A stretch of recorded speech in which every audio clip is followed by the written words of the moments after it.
ಈ ಅಸಮಾಧಾನಗಳನ್ನು ಬಗೆಹರಿಸೋದಕ್ಕೆ ಕಾಂಗ್ರೆಸ್ ಒಂದು ಭರ್ಜರಿ ತಂತ್ರವನ್ನು ಮಾಡಿದೆ. ಆ ತಂತ್ರ ಏನಾದರೂ ವರ್ಕೌಟ್ ಆದರೆ ಕಾಂಗ್ರೆಸ್ ನಿರಾಳ ಆಗತ್ತೆ.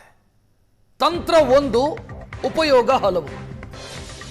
ಒಂದು ನಿರ್ಧಾರದಿಂದ ಕಾಂಗ್ರೆಸ್ ಈಗ ಎದುರಿಸ್ತಾ ಇರುವಂತ ಹಲವು ಸಮಸ್ಯೆಗಳು ಬಗೆಹರಿಯುತ್ತೆ.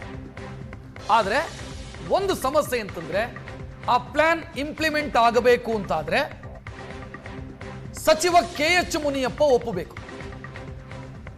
ಸಚಿವ ಮುನಿಯಪ್ಪ ಅವರೇನಾದರೂ ಇದಕ್ಕೆ ಒಪ್ಪಿದ್ರೆ ಈ ಪ್ಲಾನ್ ವರ್ಕೌಟ್ ಆಗತ್ತೆ. ಅವ್ರು ಒಪ್ಪಿಕೊಂಡ್ರೆ ಒಂದು ಕಲ್ಲಲ್ಲಿ ಹಲವು ಹಕ್ಕಿಗಳನ್ನು ಹೊಡೆದಂಗೆ. ಒಪ್ತಾರ ಅನ್ನೋದು ಪ್ರಶ್ನೆ. ಒಪ್ಪಿದ್ರೆ ಕಾಂಗ್ರೆಸ್ ನಿರಾಳ, ರಾಜೀನಾಮೆಯ ನಿರ್ಧಾರ, ಮುನಿಯಪ್ಪ ಅವರಿಂದ ರಾಜೀನಾಮೆ ಕೊಡಿಸೋದು. ನೀವು ಕೇಳಬಹುದು, ಮುನಿಯಪ್ಪ ರಾಜೀನಾಮೆ ಕೊಟ್ರೆ ಸಮಸ್ಯೆ ಹೆಂಗ್ ಬಗೆಹರಿಯುತ್ತೆ? ಹೇಗೆ ಬಗೆಹರಿಯುತ್ತೆ ಅಂತಂದ್ರೆ ಈ ರೀತಿ: KH ಮುನಿಯಪ್ಪ ಅವರ ರಾಜೀನಾಮೆಯನ್ನ ಕೊಡಿಸಿ ಆ ಸ್ಥಾನವನ್ನ ಅವರ ಪುತ್ರಿಗೆ ಕೊಡೋದು. ಆಗ ಮಹಿಳಾ ಕೋಟವೂ ಭರ್ತಿಯಾಗತ್ತೆ, ದಲಿತ ಎಡಗೈ ಕೋಟವೂ ಕೂಡ ಭರ್ತಿಯಾಗತ್ತೆ. ಮತ್ತೊಂದೆಡೆ ಕೋಲಾರ ಮತ್ತು ಚಿಕ್ಕಬಳ್ಳಾಪುರ ಜಿಲ್ಲೆಯಲ್ಲಿ ಏನು ಪ್ರತಿಭಟನೆಗಳಾಗ್ತಾ ಇದೆ, ಅವಿಭಜಿತ ಕೋಲಾರ ಜಿಲ್ಲೆಗೆ ಪ್ರಾತಿನಿಧ್ಯ ಸಿಕ್ಕಿಲ್ಲ, ಆ ಸಮಸ್ಯೆಯೂ ಬಗೆಹರಿಯುತ್ತೆ.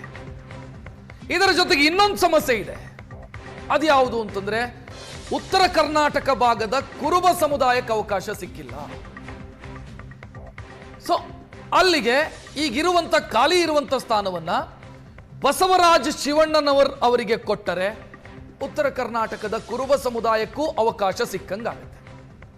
ಮುನಿಸಿಕೊಂಡಿರುವಂತ ಮಾಜಿ ಮುಖ್ಯಮಂತ್ರಿ ಸಿದ್ದರಾಮಯ್ಯ ಅವರಿಗೂ ಕೂಡ ಸಮಾಧಾನ ಮಾಡ್ದಂಗಾಗತ್ತೆ. ಸೊ ಪ್ಲಾನ್ ಒಂದು ವರ್ಕೌಟ್ ಆದರೆ ಕಾಂಗ್ರೆಸ್ ಆಲ್ಮೋಸ್ಟ್ ನಿರಾಳತೆಯನ್ನು ಪಡೆಯುತ್ತೆ. ಆದರೆ ಒಪ್ಪಬೇಕಾದವರು KH ಮುನಿಯಪ್ಪ. ಹಿರಿಯರು ಪಕ್ಷಕ್ಕಾಗಿ ಆ ತ್ಯಾಗವನ್ನು ಮಾಡ್ತಾರಾ? ತ್ಯಾಗ ಅಂತಂದ್ರೆ ಇವರಿಂದ ತಗೊಂಡು ಮಗಳಿಗೆ ಕೊಡ್ತಾರೆ. ಸೊ ಅದು ಸಾಧ್ಯನಾ? ಒಪ್ತಾರಾ ಮುನಿಯಪ್ಪ? ಈ ಪ್ರಶ್ನೆ ಇದೆ.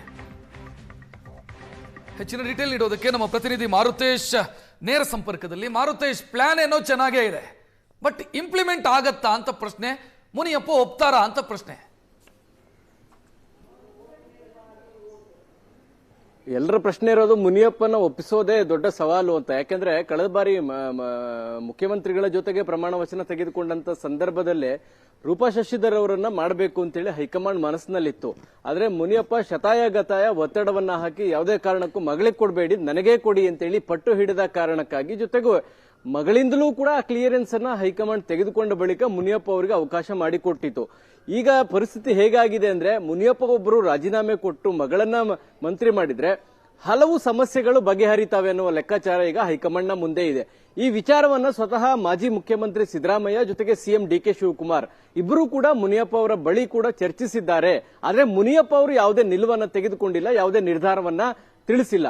ಹೀಗಾಗಿ ಮುನಿಯಪ್ಪ ಅವರ ನಿರ್ಧಾರದ ಮೇಲೆ ಕರ್ನಾಟಕ ಕಾಂಗ್ರೆಸ್ನ ಸಚಿವ ಸಂಪುಟದ ಬಿಕ್ಕಟ್ಟು ಅರ್ಧ ಶಮನ ಆಗುವಂತಹ ನಿಟ್ಟಿನಲ್ಲಿ ಆಗತ್ತೆ, ಅವರು ಒಂದು ನಿರ್ಧಾರವನ್ನ ತೆಗೆದುಕೊಂಡ್ರೆ. ಆದ್ರೆ ಮುನಿಯಪ್ಪ ನಿರ್ಧಾರ ತೆಗೆದುಕೊಳ್ಳುವಂತಹ ಮನಸ್ಥಿತಿಯಲ್ಲಿ ಇದ್ದಾರಾ ಅಂತ ನೋಡಿದ್ರೆ ಖಂಡಿತ ಸಾಧ್ಯ ಇಲ್ಲ. ಯಾಕಂದ್ರೆ ಅವರು ಮಗಳಿಗೆ ಬಿಟ್ಟು ನನಗೆ ಕೊಡಿ ಅಂತೇಳಿ ಪಟ್ಟು ಹಿಡಿದು ಸಚಿವ ಸ್ಥಾನವನ್ನ ಪಡೆದಿದ್ದಾರೆ. ಈಗ ಸಮಾಜ ಕಲ್ಯಾಣ ಖಾತೆ ಕೊಡಿ ಅಂತೇಳಿ ಪಟ್ಟು ಹಿಡಿದಿದ್ದಾರೆ. ಇಂಥ ಸಂದರ್ಭದಲ್ಲಿ ನೀವು ರಾಜೀನಾಮೆ ಕೊಡಿ ಅಂದ್ರೆ ಅದನ್ನ ಒಪ್ತಾರಾ ಅನ್ನುವಂತ ಪ್ರಶ್ನೆಗಳಿದಾವೆ. ಹೀಗಾಗಿ ಹೈಕಮಾಂಡ್ ನಾಯಕರು ಆ ಪ್ರಯತ್ನವನ್ನು ಕೂಡ ಮಾಡಬಹುದು ಅಂತ ಹೇಳಲಾಗ್ತಾ ಇದೆ. ಸದ್ಯಕ್ಕೆ ಸಿಎಂ ಮತ್ತು ಮಾಜಿ ಸಿಎಂ ಈ ಪ್ರಸ್ತಾಪವನ್ನ ಅವರ ಮುಂದೆ ಇಟ್ಟಿದ್ದಾರೆ. ಆದ್ರೆ ಮುನಿಯಪ್ಪ ಎಷ್ಟರ ಮಟ್ಟಿಗೆ ಒಪ್ಕೊಳ್ತಾರೋ ಗೊತ್ತಿಲ್ಲ. ಆದ್ರೆ ಮುನಿಯಪ್ಪ ಅವರು ಒಂದು ವೇಳೆ ಆ ಒಂದು ಪ್ರಸ್ತಾಪವನ್ನ ಒಪ್ಪಿದ್ರೆ ಕೋಲಾರ ಚಿಕ್ಕಬಳ್ಳಾಪುರಕ್ಕೆ ಅನ್ಯಾಯ ಅನ್ನುವಂಥದ್ದೇನಿತ್ತು ಅದು ಕೂಡ ಬಗೆಹರಿಯುತ್ತೆ. ಮಹಿಳಾ ಕೋಟಾದಡಿ ಆಗ್ತಾ ಇದ್ದಂತ ಸಮಸ್ಯೆಗಳಿಗೂ ಕೂಡ ತಿಲಾಂಜಲಿ ಇಡಬಹುದು. ಇದರ ಜೊತೆಗೆ ಒಂದು ಸ್ಥಾನ ಹಾಗೆ ಉಳಿಯುತ್ತೆ ಉತ್ತರ ಕರ್ನಾಟಕ ಭಾಗದ ಕುರುಬರಿಗೆ. ಅದರಲ್ಲೂ ಸಿದ್ದರಾಮಯ್ಯನವರು ಪ್ರಪೋಸ್ ಮಾಡಿದಂತ ಬಸವರಾಜ ಶಿವಣ್ಣನವರ ಹೆಸರನ್ನ ಅಲ್ಲಿಗೆ ತಂದು ಆ ಭಾಗಕ್ಕೂ ಕೂಡ ನ್ಯಾಯ ಕೊಟ್ಟಂಗಾಗುತ್ತೆ. ಜೊತೆಗೆ ಸಿದ್ದರಾಮಯ್ಯನವರ ಅಸಮಾಧಾನವನ್ನು ಕೂಡ ತಣಿಸಿದಂತ ಆಗತ್ತೆ. ಹಾಗಾಗಿ ಎಲ್ಲಾ ಬಗೆಹರಿಬೇಕು ಅಂದ್ರೆ ಮುನಿಯಪ್ಪ ಅವರು ಈಗ ನಿರ್ಧಾರ ಮಾಡಬೇಕು. ಆದ್ರೆ ಮುನಿಯಪ್ಪ ಅವರು ಯಾವ ನಿರ್ಧಾರ ತೆಗೆದುಕೊಳ್ತಾರೆ ಅನ್ನೋದ್ರ ಮೇಲೆ ಈ ಬಿಕ್ಕಟ್ಟು ಶಮನ ಆಗುತ್ತಾ ಅಥವಾ ಇನ್ನಷ್ಟು ಜಟಿಲ ಆಗುತ್ತಾ ಅನ್ನೋದನ್ನ ಕಾದ್ ನೋಡ್ಬೇಕಾಗತ್ತೆ. ರಕ್ಷತ್, ಥ್ಯಾಂಕ್ ಯು ಮಾರುತೇಶ್ ಮಾಹಿತಿಗೆ.